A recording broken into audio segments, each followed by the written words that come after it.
l'IA sans la data, ça sert pas à grand-chose. Tu auras beau construire une voiture super bien équipée, très bien conçue, si tu n'as pas de carburant, tu n'iras pas très loin. Se comparer à N-1, c'est bien, mais si tu te compares à ton voisin, c'est peut-être mieux aussi. L'expert comptable est censé être ultra bon en marketing. L'expert comptable, il dispose de toutes les informations à connaître sur son client, il sait absolument tout de sa santé financière, il peut tout analyser.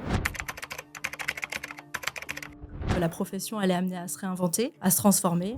C'est vraiment sur cet axe-là qu'on s'inscrit en tant que partenaire de la profession, en proposant des nouvelles choses, en ouvrant l'esprit avec de nouvelles idées, qu'on alimente la machine, quoi. Parce que le marketing, si on le résume pour les gens qui n'en font pas, c'est savoir présenter le bon produit à la bonne personne et au bon moment. Nous, on a besoin du terrain. Côté market, on a absolument besoin de savoir comment ça se passe. Ensemble, on a plein de trucs super sympas à faire, mais c'est sûr qu'à la base, c'est deux écoles un peu distinctes. Ce que j'ai toujours observé, c'est que la clé, c'est toujours de se donner les moyens. Donc, faut pas trop se poser de questions et y aller. Il y a des moments qui seront un peu plus durs, mais à force de travail, de persévérance, moi j'y crois beaucoup, on arrive toujours à rebondir et à aller atteindre ses objectifs.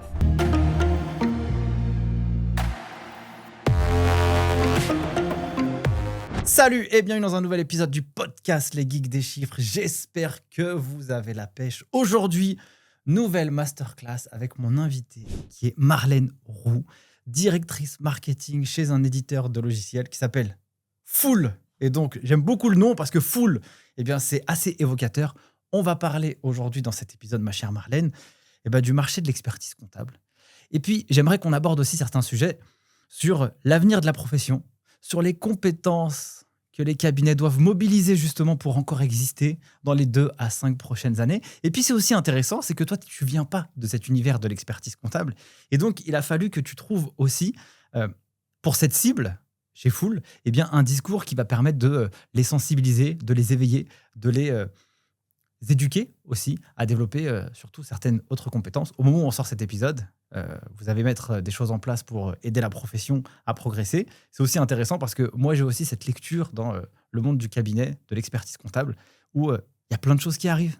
L'intelligence artificielle, les nouveaux acteurs, les concurrents, beaucoup de boîtes qui se rachètent. Là, moi, je vois ça comme quelque chose d'hyper positif, dans le sens où c'est un peu, entre guillemets, ça c'est ma perception, une baston. Dans le bon sens du terme, c'est que les personnes qui vont en bénéficier, c'est les dirigeants d'entreprise qui, eux, vont pouvoir avoir finalement beaucoup plus de valeur de la part de professionnels du chiffre qui les accompagnent. Merci beaucoup d'être là, ma chère Marlène. Merci à toi pour l'invitation. Avec plaisir. Alors, ma chère Marlène, déjà, commençons toute chose. Est-ce que tu peux rapidement présenter qu'est-ce que Fool et qu'est-ce que toi, tu fais chez Fool ? Ok. Donc moi, je suis Marlène, j'ai 40 ans, je suis chez Fool depuis un peu plus de 8 ans. Je gère le marketing. Et Fool, en 2 mots, c'est un éditeur de logiciels, comme tu l'as dit. Son nom est assez évocateur. Fool, c'est une offre complète, paye, compta, IA, digital. En gros, on gère toute la production du cabinet sur la compta et la paye. On a également des outils pensés entreprise, donc qui sont partagés par le cabinet à son client. Et globalement, notre objectif, c'est de fluidifier au maximum les informations entre le cabinet et le client et proposer plus de valeur ajoutée. Très clair. Fool, c'est une marque qui date de 3 ans, mais en réalité, c'est une histoire plus ancienne, oui. Exactement, qui vient d'une boîte qui s'appelle Ibiza. Oui. J'aimerais comprendre qu'est-ce qui a fait le switch du nom. Ouais, le switch du nom, déjà, je pense que le nom Ibiza, effectivement, il est assez sympa, mais on voulait quand même plus de sérieux aussi. À côté de ça, c'était une fusion de différentes entreprises. Okay. Et donc, changer de nom, c'était plus opportun. Et puis, on voulait aussi mettre en avant le côté complet de l'offre, puisqu'après la fusion, forcément, ça a ajouté d'autres fonctionnels. Donc, voilà, nouvelle aventure. Toi, comment ça se fait que tu t'es retrouvé dans cet univers et comment tu l'as appréhendé ? Tu sais, souvent, le monde de l'expertise comptable, c'est quelque chose de normé, il y a un ordre, c'est une profession réglementée, avec un cadre où les gens se connaissent tous, où c'est vraiment beaucoup de la recommandation, ce qui se passe dans cette industrie. Comment, toi, qu'est-ce que tu as découvert quand tu es arrivé dans ce milieu et comment tu l'as vu évoluer ? Parce que tu as dit que ça fait depuis 9 ans que tu es dedans. Déjà, j'ai quand même retrouvé quelques repères. Moi, je ne connaissais pas du tout l'expertise comptable avant. C'est pas un domaine que j'ai eu à côtoyer beaucoup. Mais par contre, j'ai été amenée à travailler par le passé, dans ma précédente vie, avec une autre profession réglementée qui est dans le domaine de la santé. Je travaillais avec des directeurs d'information médicale. Et en fait, on retrouve un petit peu ce que tu dis là. Typiquement, une profession effectivement très réglementée, des règles à suivre, et puis une approche qui se veut pas forcément trop mercantile. Après, à côté de ça, c'est aussi un petit monde. Typiquement, les directeurs d'information médicale, ils se connaissent beaucoup, ils échangent entre eux, ils font des congrès très axés métiers. Donc, j'ai quand même retrouvé un petit peu mes repères, mais avec une profession effectivement que j'ai découvert. Même si juste avant, j'avais une petite expérience entrepreneuriale, donc relation avec un cabinet d'expertise comptable, mais voilà, très limitée.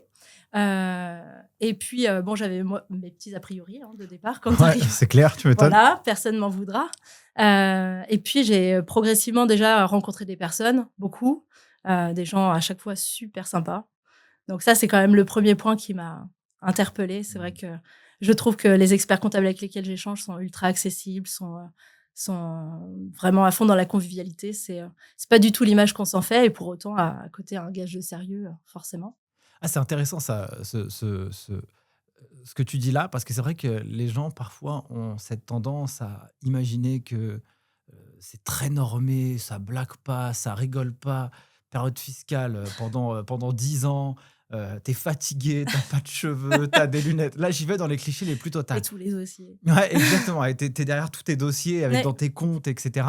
Euh, du coup, comment tu la vois, toi, la jeune génération, ou en tout cas la génération actuelle, qui prend conscience quand même qu'il faut évoluer dans la profession? Alors déjà, je suis pas convaincue que ce soit que la jeune génération, parce que j'en vois vraiment de tous âges qui sont pas là-dedans et Ouais. qui sont vraiment très accessibles. C'est le tutoiement assez rapide, et on a vraiment des moments super cool très facilement. Maintenant, effectivement, dans la jeune génération, c'est peut-être un petit peu plus marqué encore. Je sens plus de relations avec l'entrepreneur, plus d'envie d'aller vers ça. Voilà. Ok, très clair. Euh, Toi, aujourd'hui, enfin, attends, alors je vais dire toi, mais aussi Full, c'est quoi votre analyse du marché de Ouais. l'expertise comptable aujourd'hui? J'ai la sensation qu'on est quand même dans une phase hyper transitoire. C'est ça. Il y avait à l'époque, on faisait de la production comptable un peu à la main. Mm. Aujourd'hui, il y a tous les éditeurs qui arrivent. C'est Gide, Sage, Penny Lane, Time, Full, et puis d'autres encore. Mm. Euh, on parle beaucoup d'intelligence artificielle, d'automatisation. Euh, je vais arrêter ma question ici. Quelle est votre vision du marché et comment vous la voyez évoluer demain? Bah, le marché, clairement, il va être un petit peu bousculé. Alors, il y a des sujets dont on parle depuis un petit moment déjà, mais on voit vraiment que les choses s'accélèrent. Aujourd'hui, tu as des impacts structurels assez importants sur la profession. On parle de l'arrivée de la facture électronique. Il y a également l'arrivée de plein de nouveaux acteurs au niveau outils. C'est sûr que forcément, ça change la donne. Quand tu automatises les choses, ce que tu saisissais à la main avant, tu le feras plus. Et puis, il y a aussi un challenge d'acteurs extérieurs à la profession. Et tout ça fait que aujourd'hui, on sent quand même que ça s'accélère et que forcément, il va falloir se poser les bonnes questions, peut-être un petit peu plus vite que ce qui était envisagé avant. Voilà, donc pour nous, en tout cas, ce que l'on voit, c'est que la profession, elle est amenée à se réinventer, à se transformer. C'est vraiment sur cet axe-là qu'on s'inscrit en tant que partenaire de la profession. L'objectif, c'est vraiment de pouvoir être un business partner des entrepreneurs, avoir de l'immédiateté dans la donnée, mais pour apporter plus de services. Et on sent que voilà, globalement, le marché va quand même tendre vers ça. Et sur la partie intelligence artificielle, Mm. au moment où on enregistre, j'ai la sensation qu'il va se passer pas mal de choses dans les mois à venir. En tout cas, il y a pas mal de nouveautés qui se trament chez les acteurs en place. C'est quoi l'intelligence artificielle dans les outils comptables aujourd'hui? Et qu'est-ce qu'on projette de mettre à l'intérieur pour être une valeur pour les personnes qui vont l'utiliser? Et notamment les collabs, tu vois. Alors, carrément, il y a encore beaucoup d'infos à passer là-dessus parce que les gens ont du mal à matérialiser. Peut-être, avant de te répondre spécifiquement sur l'IA, il y a un point qui me semble super important. C'est que, de notre point de vue chez Full, l'IA sans la data, déjà, ça ne sert pas à grand-chose. Typiquement, ça aura beau construire une voiture super bien équipée, très bien conçue. Si tu n'as pas de carburant, tu n'iras pas très loin. Donc, nous, dans notre stratégie, en tout cas, on place la data au cœur, on la place en amont. Tu as la data chiffrée, typiquement, avoir la donnée en temps réel, avoir plus de données plus facilement. Quand tu mets des outils en place chez le client, forcément, tu obtiens ça. À quelques niveaux au-dessus, on travaille aussi sur un projet d'envergure avec avec des grands cabinets, plusieurs grands cabinets d'expertise comptable qui ont décidé de mettre en commun leurs données. Ah oui, j'ai vu ça. C'est David Imbert de Tout chez à fait, Hendrix.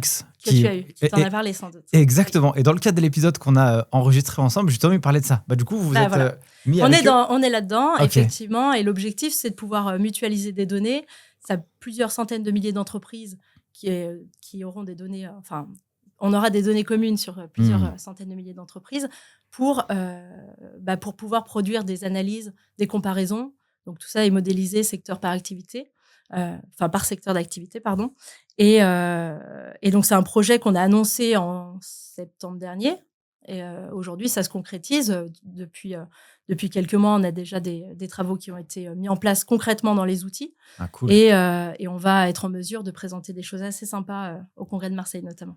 Alors, ça, je pense que ça a une valeur de dingue parce que j'imagine un collaborateur comptable qui se retrouve avec un boulanger ou un restaurateur en disant bah écoute, là, on est en train d'analyser ton bilan, ton compte de résultats. Voici ta marge. Mais c'est marrant parce que tous les petits acteurs que tu as à côté de toi, tes petits camarades qui sont dans ta ville ou alors en France, mais même dans ta ville, dans tel endroit, etc., eh bien, eux, leur taux de marge, c'est ça. C'est ça. Nous, en fait, ce qu'on dit, c'est que se comparer à N-1, c'est bien, mais si tu te compares à ton voisin, c'est peut-être mieux aussi. Bah, c'est clair. En fait, tu as besoin de savoir comment ça se passe chez tes concurrents ou confrères. Mais ça a énormément de valeur, tu vois, parce que c'est vrai que, et là, à juste titre, c'est bien de s'analyser soi-même par rapport à l'année dernière, parce que tu peux te challenger. Mais en fait, peut-être qu'en fait, t'es complètement à la ramasse. Mais c'est ça. Genre, c'est pas ouf, en fait, ce que tu fais. C'est ça. C'est pour ça que vraiment la donnée, c'est déterminant. Et puis, au-delà de la donnée chiffrée, tu as en plus toute la donnée dite relationnelle. Tu vois, l'expert comptable, il a quand même plein d'infos à collecter auprès de son client. Aujourd'hui, nous, par exemple, chez Full, on propose un outil CRM. Un CRM, c'est un outil qui est utilisé dans plus de 80% des entreprises en France, pas du tout dans les cabinets comptables.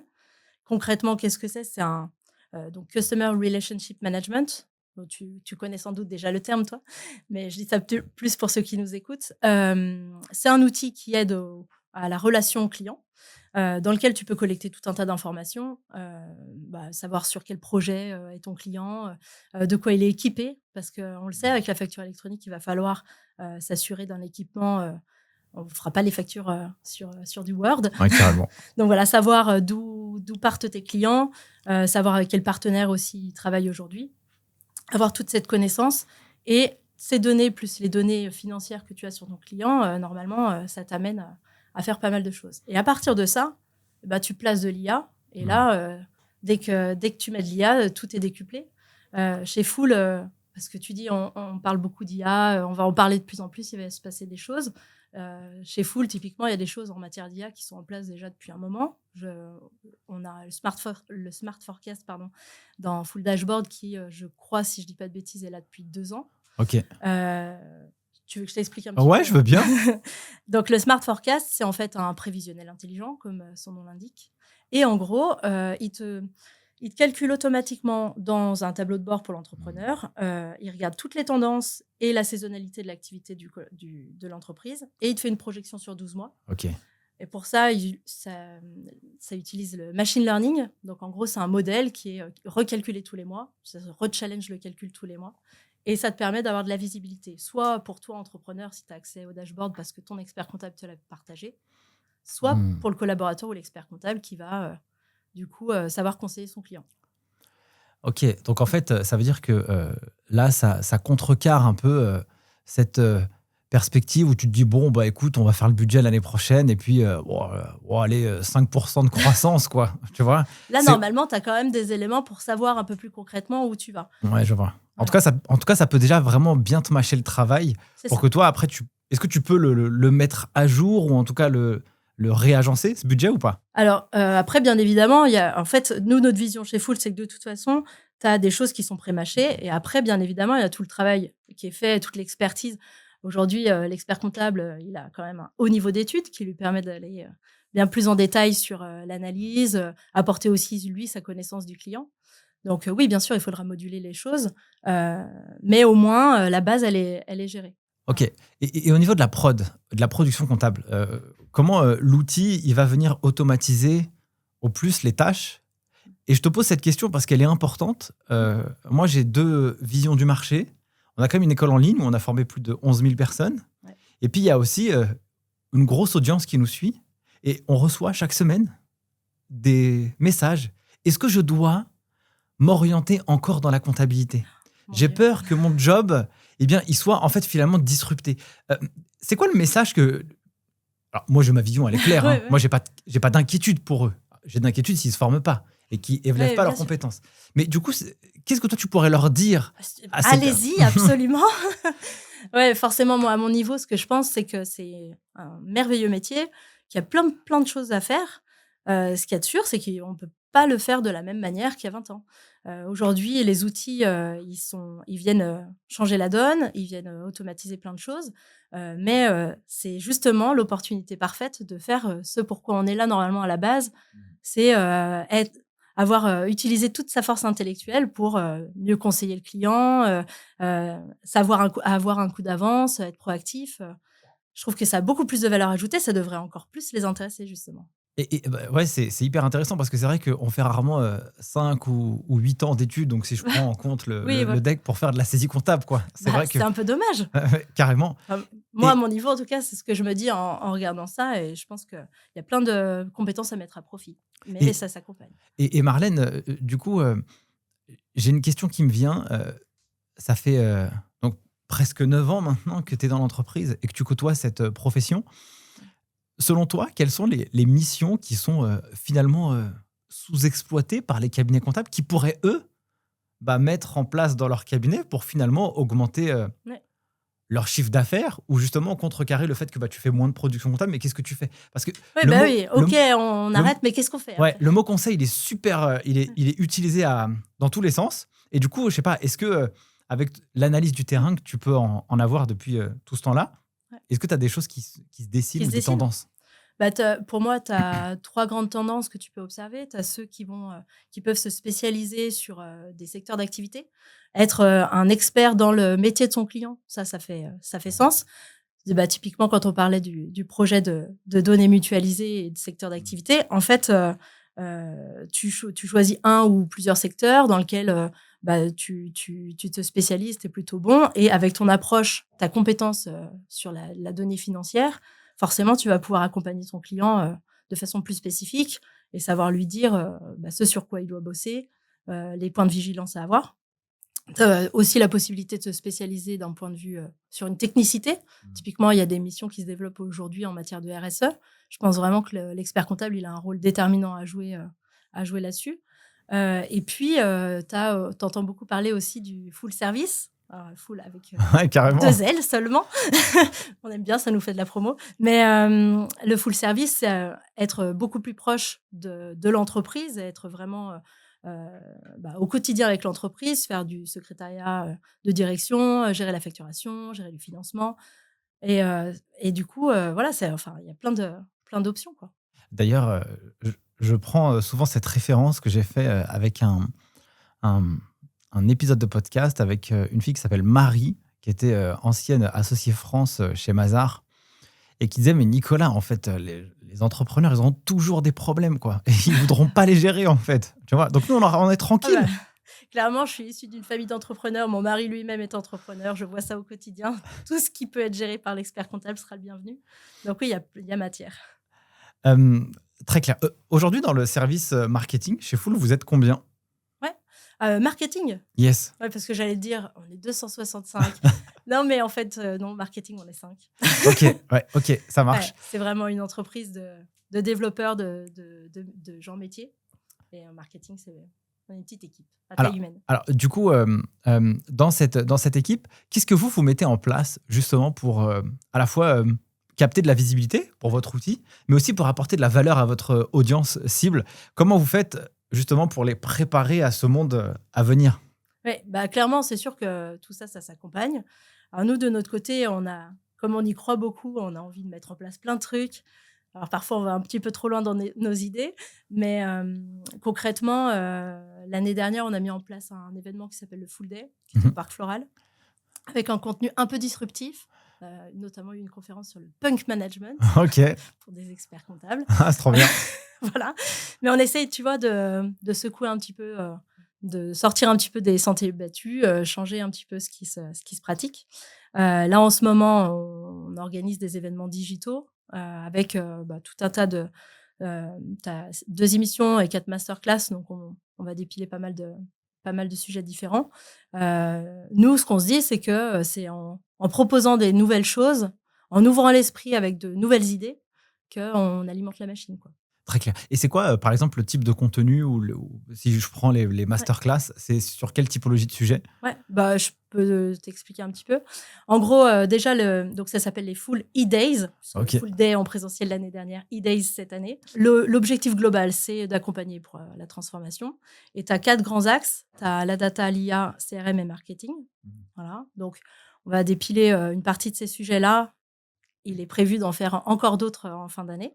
Donc là, c'est entre juin et juillet. Et tu as donc 2 émissions, donc tournage, plateau, etc. Et après, les 4 masterclass, c'est plus en mode webinaire. Okay. Sur les émissions, tu en as une première donc, qui est sur la data sectorielle pour un entrepreneur. Donc, en gros, on va expliquer à quel point la data, elle peut changer un petit peu la vie d'un entrepreneur avec un exemple sur la restauration. Ok. On a la chance sur cette émission-là d'avoir avec nous Guillaume Sanchez, Ok. qui est l'ancien de Top Chef. Ah oui, je vois, c'est qui, il a des tatouages partout là. Exactement. Il est super créatif en plus. Ouais, il est considéré comme un des chefs les plus prometteurs de sa génération. Ok. Il est ultra créatif. Ah, trop bien. Il est ultra créatif dans sa cuisine, mais aussi dans sa stratégie d'entrepreneur. Il a 15 000 idées à la minute. Bref, son profil nous intéressait pas mal. Ok. Et vu qu'on travaille aussi pas mal sur des données sectorielles sur la restauration, ça faisait sens. Donc, il va intervenir avec nous. On va pouvoir s'immerger complètement dans son quotidien et puis voir de quelle façon on peut, avec de la donnée sectorielle, mieux le conseiller. On aura également avec nous Alexandre Boutarin, que tu connais peut-être, qui est le président de Rex. Rex, oui. C'est un gros cabinet comptable. Ils sont 60 bureaux, si je ne dis pas de bêtises. Donc, un acteur important de la profession. Et donc, un échange entre les deux. Et puis, de chez Full, on aura également Thomas Petitberguin, qui, lui, est un directeur de produit chez nous et qui se charge notamment de la modélisation sectorielle, parce que tout ça, c'est du boulot aussi après dans les outils. Ouais, tu m'étonnes. Voilà, ils vont pouvoir en discuter un petit peu entre eux sur 50 minutes. Ça promet d'être sympa. Ouais, vas-y, je te laisse. Et après, on a une autre émission qui est sur plus la data et l'IA pour développer des nouvelles missions. Et où là, on a la chance d'avoir avec nous Cécile de Saint-Michel, notre présidente, je me mets dans la profession. Ce n'est pas la présidente des éditeurs, mais bref. Donc, qui sera là, avec également Jérémy Paille, qui accompagne beaucoup les experts comptables aujourd'hui sur leur stratégie market. Yes. Donc voilà, il sera là pour donner un petit peu de concret sur les missions que tu peux développer et comment. Et puis Françoise, donc c'est ma binôme, que tu connais aussi. Françoise qui, chez Full, gère la partie commerce et qui expliquera aussi comment ça peut se mettre en œuvre dans les outils. Trop bien. J'ai la sensation que vous cherchez des personnalités aussi assez... J'allais pas dire qui ont du cachet. Tu vois ce que je veux dire? Si je prends Sanchez, Guillaume Sanchez, voilà. Ou alors vous avez une égérie ou alors une figure qui vous accompagne, une boxeuse. Oui. C'est quoi l'intérêt pour vous de l'avoir choisie, elle, pour qu'elle puisse aussi promouvoir la marque, ouais, ou les valeurs d'un éditeur de logiciel qui va servir une profession du chiffre? Je trouve ça intéressant. C'est quoi la logique intellectuelle derrière pour avoir fait cette stratégie? C'est sûr que quand tu imagines un éditeur de logiciel et que tu pars sur la boxe, bon, sur le coup, tu te dis, ouais, on va se faire dégommer. Bon, ils se sont tapés un bon délire. Ouais. Non, en fait, c'est vrai qu'au départ, tu vois, je te disais, la marque Full, elle a 3 ans. Quand on était sur la construction de cette nouvelle identité, la question se posait sur qu'est-ce qu'on souhaite véhiculer. Pour nous, il y a aujourd'hui, ce qu'on espère des experts comptables, c'est qu'ils soient vraiment dans une forme d'agilité, de combativité. La boxe, c'est pas seulement se mettre des coups dans la tête, c'est beaucoup de tactique, de stratégie, d'agilité. Et puis après, c'était une rencontre. Amina Zidani, donc notre égérie, elle est multi-championne de boxe, mais c'est une nana en or. Enfin, moi, la première fois que j'ai échangé avec elle, j'ai tout de suite accroché. Elle est absolument fantastique. Elle est capable d'avoir un entraînement de malade et puis à côté de ça, de t'appeler pour savoir si ça va bien, toujours du temps. Elle sait exactement ce qu'elle veut. Il y a aussi ça pour capter aussi, pour embarquer les gens chez nous. Ça faisait sens aussi parce que elle se donne clairement les moyens de réussir. Ça a un côté inspirant.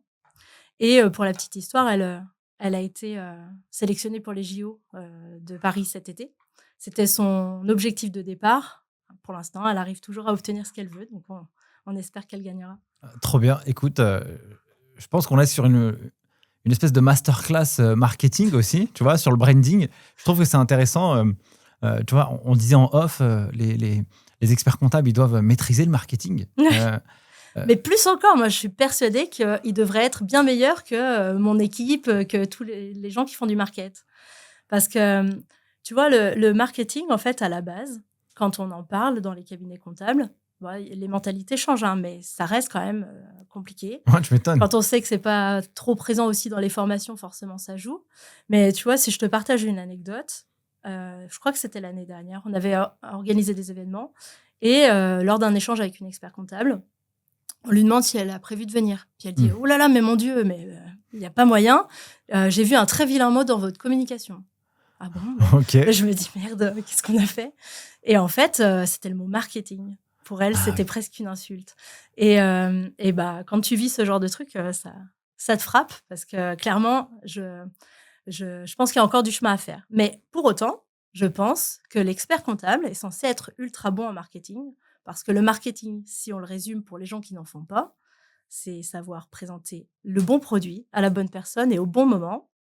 L'expert comptable, il dispose de toutes les informations à connaître sur son client. Il sait absolument tout de sa santé financière. Il peut tout analyser. En plus, généralement, il échange avec lui pendant très longtemps parce que les relations au cabinet client, c'est des relations pérennes, long terme. Donc, il a tout en main. Normalement, si tu as tout ça, forcément, tu ne peux que proposer le bon truc à la bonne personne au bon moment. Tu sais quand est-ce qu'il faut agir, tu sais quoi dire, voilà. Donc, il y a du chemin à faire, mais il faut. Je pense que c'est hyper intéressant de sensibiliser aussi les professionnels du chiffre à aussi prendre aussi la parole. Je vois qu'il y a quand même sur certains réseaux pas mal de jeunes experts comptables ou moins jeunes qui commencent à de plus en plus échanger, apporter la vraie vie de ce qui se passe dans leur profession, de leur réussite, de leurs échecs, ou même simplement apporter de la valeur à une audience, tu vois. Ouais, bah oui. On le voit bien comme certains cabinets peuvent le faire. Là, je pense tout de suite à Patrick Maurice de chez Dougs, qui lui fait quand même beaucoup de vulgarisation. Et je trouve que c'est aussi inspirant d'avoir des gens qui communiquent comme ça. Bah, clairement. Et même d'autres, hein, si je parle de Jonathan Calfa, par exemple, ou d'autres experts comptables, je trouve que c'est... voilà. Bah, tu vois, tu as un homme certain. Sur une de nos masterclass, on va avoir Jonathan Cohen, qui lui aussi est vachement présent sur les réseaux carrément. et qui a d'ailleurs enregistré un truc sur ce sujet, je crois, récemment. Avec une stratégie très claire sur les réseaux, sur TikTok, sur Insta. Oui, exactement. C'est vrai que j'avais déjà échangé un jour avec Jonathan, et c'est vrai que je l'ai vu pas mal présent sur les réseaux. C'est bien parce que à la fois ça change l'image, mais aussi ça les fait rayonner. Et à la fin, en réalité, ils proposeront le bon produit à la bonne personne au bon moment, parce qu'ils seront visibles en fait. Aussi, c'est sûr que la cible, elle viendra vers eux. Aujourd'hui, en tout cas, moi, je peux parler de mon expérience market. Dans l'ensemble des entreprises, en dehors du monde de l'expertise comptable, c'est ce qui se pratique forcément. Aujourd'hui, ce qui est dans l'air du temps, c'est d'avoir suffisamment de contenu pour un peu nourrir ta cible. Il faut l'alimenter. Si tu veux que les choses évoluent, il faut forcément apporter des choses. Pour ça, il faut organiser des événements digitaux ou effectivement faire pas mal de choses sur les réseaux. Montrer, tu peux avoir des choses qui sont un peu axées sur toi, qui tu es, ce que tu proposes, mais il faut apporter de la valeur, quoi. Ouais, carrément. Donc, c'est pareil pour les experts comptables, il n'y a pas de raison. D'ailleurs, ça me vient en tête. J'imagine que toi, tu as un tableau de bord, tu gères des budgets. 40 Tu gères des budgets, tu as des indicateurs de performance. Ouais. C'est quoi les indicateurs de performance, ou en tout cas l'approche financière d'un service marketing, en tout cas chez Full, ou en tout cas le tien? C'est quoi, toi, ton travail avec ce sujet? Ah, c'est une Et question ton lien, intéressante. et ton lien avec le CFO, j'imagine que le directeur financier, tu bosses avec lui, tu vois. Oui, Ah oui, madre oui, voilà. mia. Oui, alors déjà, tu as l'éternel débat entre centre de coût, centre de profit. Bien évidemment, le marketing, c'est un endroit où il faut investir. Je dis pas ça du tout pour les gens qui vont Pas le écouter. message. Non, mais alors, c'est sûr que, non, mais clairement, ce trêve de plaisanterie, forcément, c'est de l'investissement. Tu sais très bien que tu vas mettre un peu d'argent sur la table pour être présent. Il y a des événements de la profession. Si tu es partenaire de la profession, forcément, tu vas y aller. Et puis, assez vite, tout ça, ça va chiffrer. Donc, ça, c'est des choix à faire. Après, il faut aussi assurer un peu de visibilité. Tu vois, la marque Full, aujourd'hui, elle n'est pas encore assez connue. On va y travailler parce que on sait très bien que quand les gens connaissent, quand les gens découvrent, généralement, ils aiment beaucoup. Mais à la base, ils connaissent pas. Donc, pour ça, c'est pareil, c'est de l'investissement qu'il y a à mettre en place, que ce soit au niveau d'insertion presse ou sur du paid. Enfin bref, c'est des stratégies market à actionner. Et donc après, nous, là où on est un peu attendu au tournant, c'est sur la concrétisation de tout ça. Typiquement, est-ce que l'étude de Noto V1, V2, elle te dit que ça bouge. Et puis après, on va regarder en termes de demandes. Tu vois, on suit notre nombre de leads. On va regarder forcément le nombre de personnes qui viennent demander des infos sur Full. Et puis, on regarde aussi le trafic sur le site. Il y a tout un tas d'indicateurs qu'on regarde à droite à gauche. Hyper intéressant. Tu sais, je milite beaucoup sur la culture business pour les financiers, pour qu'ils puissent comprendre comment fonctionne le marketing, le business, le produit, les RH. Parce qu'en fait, à la fin, tout ça, là, ça vient dans les comptes de l'entreprise. Bah oui. Bilan, compte de résultats, et on voit finalement qu'a été la traduction de toutes ces discussions, toutes ces actions qui se sont passées avec tous les petits copains. C'est sûr que les chiffres te racontent un peu une histoire, quoi. Exactement. Donc, toi, quand tu vas négocier un budget marketing, j'imagine que toi, tu as un plan pour l'année à venir. Tu dis, écoute, congrès de l'ordre des experts comptables, on ne peut pas y échapper, il faut qu'on y soit. Congrès régional, peut-être celui-là oui, celui-là, peut-être pas. Peut-être avec un copain. Ouais, peut-être avec un copain. Il faut qu'on fasse du paid, etc. Donc, en fait, toi, tu présentes un plan avec un chiffrage. Et c'est qui te challenge là-dessus? Est-ce que c'est le financier qui dit, non, mais ça, c'est trop cher? Alors, comment ça marche? C'est plutôt une vision stratégique au niveau direction, du coup, que finance pure. Après, avec le contrôleur de gestion, on va plutôt être sur l'analyse de ces dépenses-là, voir comment ça peut s'optimiser. Et il va aussi avoir besoin d'envisager tous les coûts autour. Mais sinon, sur l'aspect discussion, quand je dois défendre mon plan market, c'est plutôt auprès de la direction. Ok. Souvent, alors ça c'est... J'avais pas cette question dans les précédents épisodes de podcast, mais du coup, je pense que t'es le bon client pour moi là. Oh là, je sais pas pourquoi j'ai peur. Non, pas du tout. Souvent, entre le marketing et le commerce, parfois il y a des petites batailles. Oui. Tu vois? Ah, mais tu sais quoi, ça me plaît que tu poses cette question. Parce que clairement, c'est souvent ce qui se voit. D'ailleurs, dans 80% des cas, je pense, enfin, j'ai pas d'études derrière. Donc. Mais oui, c'est quelque chose qu'on voit beaucoup. Parce que c'est un petit peu deux mondes différents. Alors, moi, déjà, à mon niveau, ce qui me simplifie un petit peu mon parcours au milieu de ça, c'est que j'étais très commerce avant, je suis très market maintenant. Donc, tu connais les deux mondes. J'ai un pied de chaque côté. Et puis après, j'ai aussi la chance chez Full de travailler avec quelqu'un d'absolument merveilleux sur cette partie-là. En tout cas, ces deux mondes qui sont très différents, qui à plein de moments pourraient effectivement... Il y a plein de situations où on sent que ça pourrait être un petit peu compliqué. Mais à chaque fois, quand tu arrives à réunir vraiment les deux mondes, tout de suite, il se passe quelque chose. Nous, on a besoin du terrain. Côté market, on a absolument besoin de savoir comment ça se passe. On a une équipe commerciale qui fait elle-même ses démos. Donc, quand ils échangent, il y a tout un tas de matières super intéressantes. Il faut qu'elles reviennent vers nous. Nous, de notre côté, on envisage des choses, on propose et on les nourrit. Enfin bref, ensemble, on a plein de trucs super sympas à faire, mais c'est sûr qu'à la base, c'est deux écoles un peu distinctes. Ouais, parce que tu vois, forcément, toi, ton objectif, ça va être de créer de la visibilité, de la notoriété, de ramener des leads, tu vois, pour que les commerciaux... Le plus mature possible. Ouais, qu'ils puissent avoir de la valeur. Sauf que le problème, c'est que si tu ramènes des leads qui ne vont pas acheter la solution, on lui va dire, mais en fait, c'est nul ce que tu me ramènes, donc ça ne va pas. Qui porte le taux de transfo? Exactement. Et inversement, tu as le business où, comme il t'a pas remonté les informations de... les pains Ouais. ou Bah, les points de friction que ce qu'il y a sur le terrain, ce qu'on te raconte, bah, du coup, toi, tu peux pas bien adresser ton message. Donc, en fait, c'est mais des clairement. réunions. C'est exactement ce qui fait que parfois, ça peut, tu Ouais. vois, tu sens que, voilà, il faut du coup bien en parler. Parce qu'en fait, systématiquement, quand chacun réexplique bien, réaffirme bien ses problématiques et ce dont il a besoin Hmm. et pourquoi là, ça va pas, à chaque fois qu'on le fait, du coup, après, c'est réglé, ça va bien. Mais c'est vrai que voilà, tu as exactement ce genre de situation qui arrive. Ouais, ouais, c'est très clair. Mais je pense que c'est intéressant parce que euh, en connaissant bien les problématiques de chacun et en étant bien nourri sur comment fonctionne une boîte, là, je prêche la paroisse du financier, tu vois. Parce que en ayant cette lecture-là, des fois, tu peux apporter de la valeur.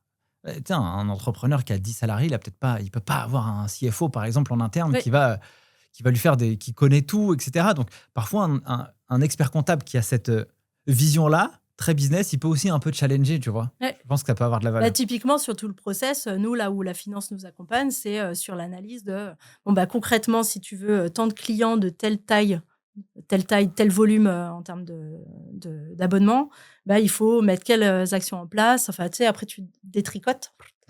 Et du coup, toute cette analyse-là, elle est assez intéressante pour savoir analyser plus précisément, quoi. Ok, très clair. Euh, on arrive déjà à la fin de cet épisode, ma chère Marlène. Euh, Congrès de l'ordre des experts comptables, j'aimerais qu'on... Alors, nous, on va y participer chez les Geeks des Chiffres Cool. pour un projet à venir là, qui va sortir Tu veux pas en prochainement. parler là? Non. T'en parleras après. J'en parlerai. Enfin, c'est un projet sur le recrutement parce qu'il y a une vraie douleur dans la profession. Tu vois. Ok. Et donc, nous, on va vraiment travailler là-dessus. Donc, on participera au congrès. J'aimerais avoir ton retour d'expérience aussi d'un point de vue marketing. Euh, En quoi c'est intéressant d'être là-bas? À quoi sert cette stratégie? Tu Mm. vois? Est-ce qu'elle apporte de la valeur pour avoir des clients? Oui. Est-ce que... ouais. Ah oui, de toute façon, c'est le rendez-vous incontournable, ça c'est clair. On pourrait pas envisager de ne pas y aller. On est plutôt à se dire, bon, bah là, clairement, l'année dernière, on a manqué un peu de place. Il y a des gens qu'on n'a pas pu accueillir parce que c'est une foire absolue. Donc voilà, on est plus sur cette démarche à vouloir progressivement avoir un peu plus de place pour gérer un peu plus de monde.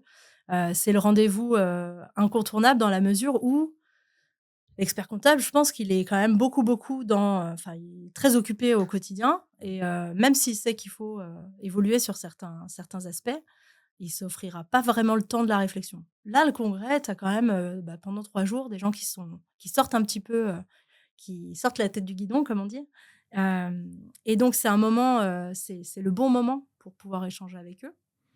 Et on sent vraiment, enfin, nous, en tout cas, chez Full, c'est vraiment là qu'on va capter maximum de nouveaux prospects. Parce que déjà, ceux qui ne nous connaissaient pas forcément, généralement repèrent le stand. Voilà. Et puis, on partage plein de trucs. Enfin, c'est génial. Quand c'est terminé, On on est a envie de mort. mourir. Clairement, si on n'est pas T'as déjà fait mort. 25 000 pas dans la Ah non, journée, mais t'es au bout de ta life. surtout que parfois, les congrès, il fait très, très chaud. Tu vois, quand tu es sur le stand, enfin bref, c'est très intense. Amina pourrait nous coacher d'ailleurs un petit peu en termes de préparation physique. Mais ouais, c'est très intense, mais absolument nécessaire. Et c'est un truc de fou à vivre quand tu y es. Mais après, pendant 2 mois, 3 mois, tu respires plus parce qu'il faut gérer tous ces... Ouais. Le flux. Ouais. Voilà, Ce il qui faut vient gérer après, toutes ces quoi. demandes. Voilà, faut être assez tactique après. Ok, super Marlène. On arrive du coup à la fin de cet épisode. Je vais te poser une question que je pose du coup traditionnellement à tous mes invités Ok. maintenant. Est-ce que la vie t'a apprise quelque chose que tu pourrais partager à nos auditeurs qui nous regardent et qui nous écoutent? Ok. Comment choisir? Je peux prendre 2 secondes du Ah coup ou oui, pas? tu peux prendre même toutes les secondes que tu Ah veux. bah oui, du coup, là, j'ai un peu de temps. Qu'est-ce que la vie m'a apprise? Ou une sagesse que t'as découvert. Voilà, tu te dis, Ouais, ah, bah, on peut parler. Si je partage avec toi, peut-être quelque chose un peu perso, mais bon, j'ai eu déjà le temps de vivre un petit peu et parfois pas forcément des choses, super faciles. Ce que j'ai toujours observé, c'est que, la clé, c'est toujours de se donner les moyens. Donc faut pas trop se poser de questions et y aller. Il y a des moments qui seront un peu plus durs, mais à force de travail, de persévérance, moi j'y crois beaucoup, heu, on arrive toujours à rebondir et à aller, atteindre ses objectifs. Merci, en tout cas, ma chère Marlène. C'était un plaisir de te recevoir dans cet épisode. Ça fait 2 mois que je n'ai pas tourné. Et donc, je suis trop content d'avoir fait cet épisode. C'est pas dans nos studios. On a loué ce local en attendant. Mais en tout cas, merci beaucoup. Si les gens veulent te retrouver, je mettrai ton profil LinkedIn. Yes. Et puis, full, naturellement, en description de cet épisode. Merci. Merci à toi. Merci à tous d'avoir participé et d'avoir écouté cet épisode. C'était un réel plaisir pour moi. Si, c'est le cas, et ça a été le cas pour vous, n'hésitez pas à faire exploser la barre des likes, les 5 étoiles sur les différentes plateformes, Apple Podcasts, Spotify. Ça fait plaisir. Et moi, je n'ai qu'une seule chose à vous dire. À très vite pour un prochain épisode. Ciao! Merci d'avoir suivi cet épisode jusqu'à maintenant. Si vous êtes arrivé ici, n'hésitez pas à mettre un gros 5 étoiles pour soutenir le taf. Et si vous souhaitez aller encore plus loin avec les Geeks des Chiffres, 2 manières de le faire. La plateforme en ligne lesgeeksdeschiffres.com où vous pouvez préparer le DCG et le DSCG à distance, ou si vous êtes étudiant en DCG ou aspirant à le devenir, vous avez un guide qui a été écrit aux éditions Duno qui vous montre la marche la plus rapide pour valider votre diplôme et avoir un mindset, un état d'esprit d'apprentissage extrêmement vertueux. Et si vous êtes un cabinet, n'hésitez pas à l'offrir à vos collaborateurs juniors pour les aider à valider leur diplôme et les encourager dans cette démarche. Sur ce, merci à vous et à la semaine prochaine.